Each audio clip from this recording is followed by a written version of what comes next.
Les chemins nous parlent. Avec les parcs naturels régionaux de Provence-Alpes-Côte d'Azur.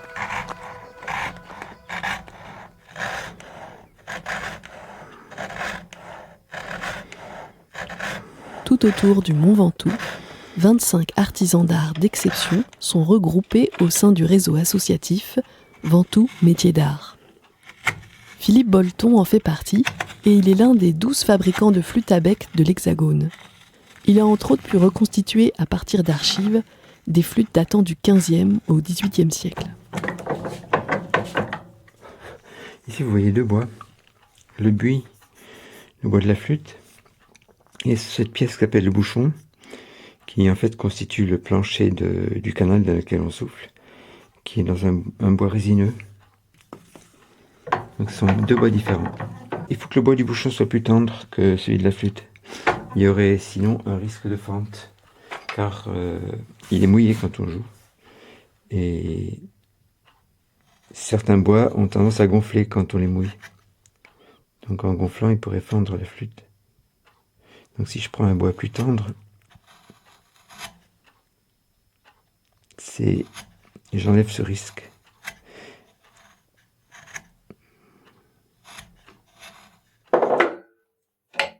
Chaque hiver, depuis que je suis ici et jusqu'à il y a une quinzaine d'années peut-être, j'allais chaque hiver couper du bois. Les beaux buis sont dans des coins assez inaccessibles, donc c'est un gros travail.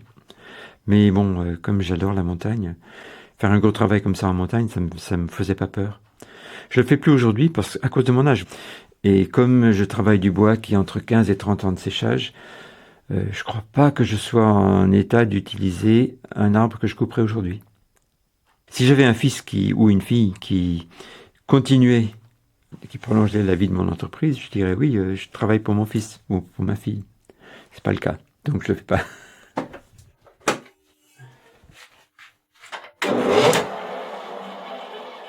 Vous voyez, il bouge un tout petit peu.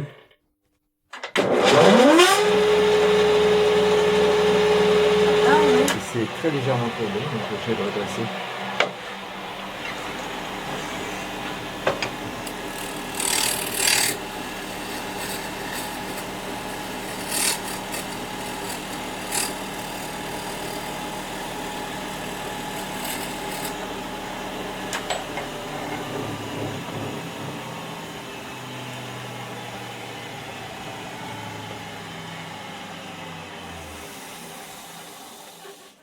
C'est un long chemin, un chemin de désert même, parce que c'est un métier perdu.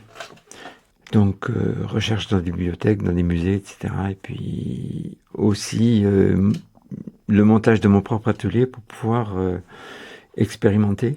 Et à la fin, en 1977, j'ai produit ma première flûte avec.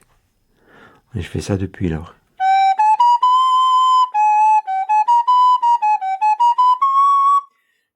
Encore un trou à ouvrir là. Bon, ça sera pas fini, hein. C'est juste une ébauche d'accord là. Parce que j'ai pas fini de travailler sur le son. Donc faut pas que je précipite les choses.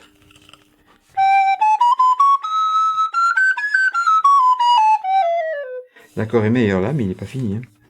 Ça existe vraiment la note parfaite ? Il n'y a rien de parfait. Non. Un instrument de musique n'est jamais parfait. On essaye de s'approcher de la perfection. Je crois qu'on ne l'atteindra jamais. Alors, tout c'est de savoir quel est le point, la limite au-delà de laquelle tout va basculer. Donc, il faut s'arrêter là. Il faut savoir que avec un instrument qui a 8 trous pour produire 30 notes, tout ne peut pas être parfait. Il faudrait, dans l'idéal, un trou par note, mais on n'a pas 30 doigts. Donc c'est pas possible. Donc il y a forcément des compromis. Donc l'instrument ne sera jamais parfait, mais on essaie de trouver le compromis le plus proche possible de la perfection.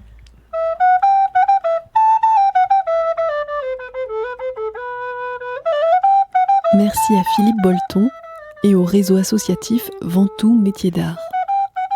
Réalisation Chloé Sanchez, prise de son été 2022. un projet du réseau des parcs naturels régionaux de Provence-Alpes-Côte d'Azur, soutenu par la région Sud.